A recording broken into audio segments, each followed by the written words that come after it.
تو شیعت کو بیدار کرو جو اصلی شیعت ہے، اور اصلی اہل سنت کو اصلی شیعت سے کوئی اعتراض نہیں۔ میں نے پہلے بھی مثال دی کہ تفتزانی پہ اختلاف ہے، کوئی کہتے ہیں شیعہ، وہ کہتے ہیں اہل سنت ہے۔ آپ کے اندر دیوبندیوں میں یہ لڑائیاں اور بریلیوں میں یہ لڑائیاں ہیں، کوئی کہتا ہے یہ تفضیلی شیعہ ہے، کوئی کہتا ہے یہ اہل سنت ہے، کوئی کہتے ہیں گمراہ ہے۔ کیا ہے؟ جس کی وجہ سے مولوی بنتے ہیں کہتے ہیں وہ ہمارا گمراہ ہے۔ گمراہ تو نہیں کہہ سکتے، بزرگ انسان تھا، اللہ نے علوم دیے، لیکن شیعہ ہے یا اہل سنت ہے اس میں اختلاف ہے، واضح شخصیت میں سے نہیں ہے۔ بعض نے اس کو گمراہ بھی کہا ہے، جو زیادہ ہی عاشق بنتے ہیں، تو امیر معاویہ کے عاشقین جتنے بھی ہیں، ہم بھی یہ سب، لیکن وہ جیسے روافظ کی طرح غلف کرنے والے عاشق، تو وہ کہتے ہیں گمراہ ہے۔ تو ہم روافظ کی طرح غلف کرنے والے نہیں، یہی ہوتا ہے، جیسے وہ اہل بیت پہ غلف کرتے ہیں، اور یہ شیعہ جو تھے اس میں بھی اعتدال، اور اہل سنت میں بھی اعتدال۔ ان کا اختلاف جو ہے وہ افضلیت پر ہے۔ کس پر ہے؟ بس نبیوں سے نہیں، صحابہ سے۔ یہ جو بعض کہتے ہیں نہیں کہ صحابہ سے افضل ہے، کیا ہے؟ انبیاء حضور کے بعد یہ ہمارا یہ عقیدہ شیعوں کا نہیں ہے، نہ یہ شیعوں کا عقیدہ ہے، نہ یہ روافظ کا عقیدہ ہے۔ جو کہتا ہے ائمہ سے، یعنی ہم جو حضرت علی کو حضور کے بعد افضل مانتے ہیں، یہ نہ روافظ کا عقیدہ ہے نہ شیعہ کا۔ یہ میں تمہیں علمی بات بتا رہا ہوں، جا کے ثابت کر دے۔ نہ شیعوں کا عقیدہ ہے نہ روافظ کا عقیدہ ہے۔ یہ کون سی قوم ہے جس نے یہ عقیدہ بنایا؟ پہلے ان سے جا کے پوچھو اس کے سر پیر ہیں؟ یعنی مانتے اماموں کو ہے، اور امام بھی افضل نہیں مانتے۔ چلو میں تمہیں اس کی دلیل دیتا ہوں۔ جابر جوفی ایک روایت نقل کرتا ہے، کیا نقل کرتا ہے؟ تفسیر جابر جوفی کے اندر، تفسیر کیا ہے؟ جابر جوفی، اس تفسیر کے اندر وہ ایک روایت حضرت علی سے لاتا ہے، اور حضرت علی اس میں بیان فرماتے ہیں کہ بعد الانبیاء میں افضل ہے۔ یہ جو روایت ہے بعد النبی افضل شخص کون ہے، یہ بخاری کی روایت ہے۔ اس کے ہاں کے بعد الانبیاء، یہ تفسیر قرآن ہے اس میں اس کو یہ روایت مل جائے گی۔ پوری بیان نہیں کرتا تاکہ پورا پڑھ لے، آسان ہو جائے۔ اب دوسرے آ جاؤ، روافظ کے ہاں، شیعوں کے ہاں، اور اہل سنت کے ہاں آج کل کے، ہم تو صحابہ کو سب کچھ معیار مانتے ہیں، لیکن وہ صحابہ کے عدول کے قائل ہے۔ اصحابہم کلہم عدول، اور ہمارے لیے سب کچھ صحابہ ہے، ہمارے لیے معیار بھی صحابہ ہے، لیکن اصحابہم کلہم عدول پر روافظ ہے۔ یعنی یہ جو امریکہ میں بیٹھا لیاری، یہ بھی اس پر ہے۔ تو اس سے پوچھو کہ عادل کس کو کہتے ہیں؟ سمجھ آ گئی؟ آسان سا لفظ بتا دیتا ہوں، عادل پر جرح مفسر نہیں۔ اصول حدیث میں کیا ہے؟ عادل کا مطلب ہوتا ہے ثقہ راوی، ثقہ راوی کا مطلب ہوتا ہے جس پر جرح مبہم ہی شمار کی جائے گی، مفسر نہیں۔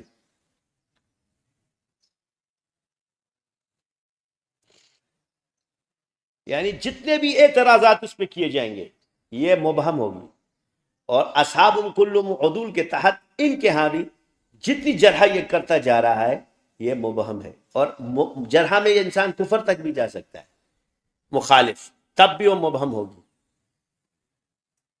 ہر طریقے جو بھی بد اخلاقیاں بیان کرے گا سب بھی مبہم ہوگی، مفسر نہیں شمار ہوگی، چاہے وہ کچھ بھی پیش کرتا رہے۔ یہ ہے عادل کا قانون۔ میزے سے پڑھ لو دوبارہ۔ ہمارے ہاں صحابہ معیار ہے، میرے ہاں جس کو یہ لوگ فرقہ کہنے والے تھے وہ اہل حق فرقے، میں نے حق کے ساتھ اپنے آپ کو جوڑا ہے۔ اس لیے مولوی جاتا ہے، پیر جاتا ہے، ولی تو ہم خود ہی ہیں، مولوی بھی خود بن سکتے ہیں، صحابی نہیں بن سکتے، ان کو کیوں چھوڑے؟ نہ تابعی بن سکتے ہیں نہ امام۔ امام تو ویسے بھی اس وقت مجھے بنا دیا گیا عملیات کا، باقیوں میں دوں۔ یہ اس امامت کا علم، اس امام کا علم ہے کہ جو تم لوگوں کو ہرا رہا ہے۔ حسنات الابرار سیئات المقربین، سمجھ آ گئی؟ جس چیز کو تم نیکی سمجھ رہے تھے تمہیں گردن سے کاٹ کے یوں کر دیتے۔ یعنی عادل پر جرا نہیں، چاہے وہ روایت پیش کرے، کچھ بھی پیش کرے، یہ عادل ہونے کا قانون ہے۔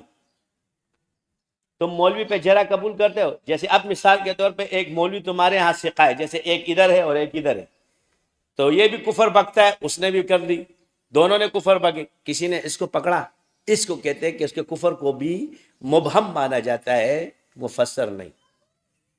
یعنی تمہارے ہاں ایک قانون ہے کہ جتنے مولوی ہے یہ کفر بھی بکے، ان کا کفر مبہم ہے، مفسر نہیں، لہٰذا ان پہ کوئی، یہ عادل ہے، ان پر قانون نہیں چلتا۔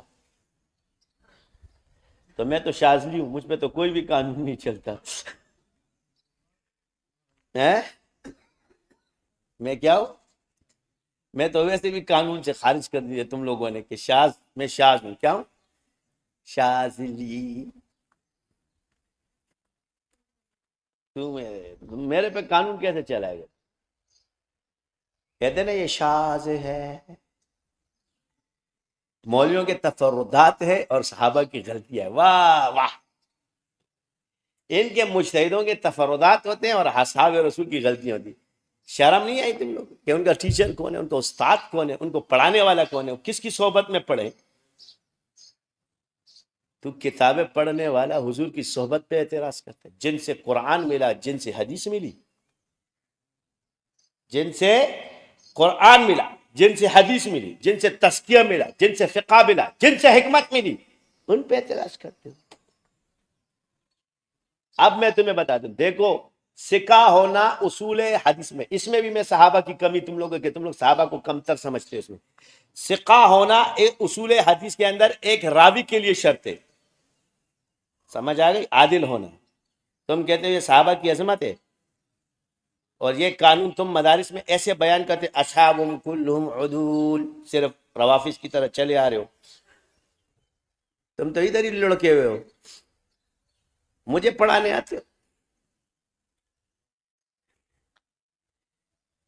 اصول شاشی پہ گڑے، تیرا شاشی ادھر اڑا ہوا ہے، وہاں اصول کافی والا اڑا ہوا ہے، ادھر شاشی والا اڑا ہوا ہے، تم دونوں تو کھڑے اس کی گلیوں پہ، اس کو ٹنکی مار گئے۔ میں گرا چکا ہوں باتیں کرنے، میرے پاس آنے، پڑھو تم لوگ عربی، میری عربی بھلے غلط ہو، میری دلیلیں تم سے اچھی ہے، نسلاً تو میں ہی عرب رہوں گا، تو بولنے والا عربی ہے، اور یہ والی عربی حضور کی عربی تھی نہیں، وہ تو قرآن و سنت میں تم نے عربی مارکیٹ میں لے آئی، سرب نہ ہو تو بعد میں جا دو۔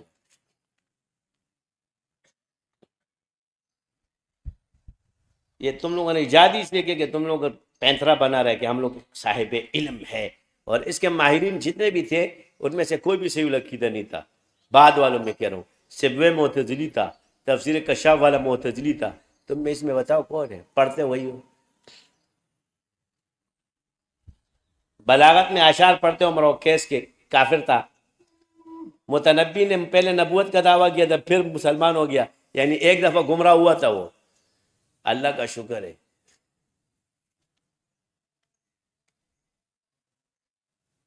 یہ پڑھنا ضروری ہے مگر فن کو اس کے حد تک رکھو، تم کل سمجھ کے بیٹھو گے تم بھی خراب ہو جاؤ گے، یہی چیز وہ کلیات سمجھ کے بیٹھے تھے، اہل سنت تو اس کو جز سمجھتی ہے، فن سمجھتی، کل تھوڑی سمجھتی، کل تو ہمارے قرآن و سنت ہے، ہمارے ہاں قرآن و سنت سے جو بھی چیز ٹکرائے گی ہم اس کو نہیں مانتے، ختم۔ اتنا سا قانون تمہاری سمجھ میں نہیں آتا، جب روایت نہیں لی جا سکتی تو نحوی ترکیب کس دلیل سے لوگے، صرفی ترکیب کس دلیل سے لوگے، صرفی صیغے کہاں سے لاؤ گے اس کے مقابلے میں جب روایت اس کے سامنے آ جائے؟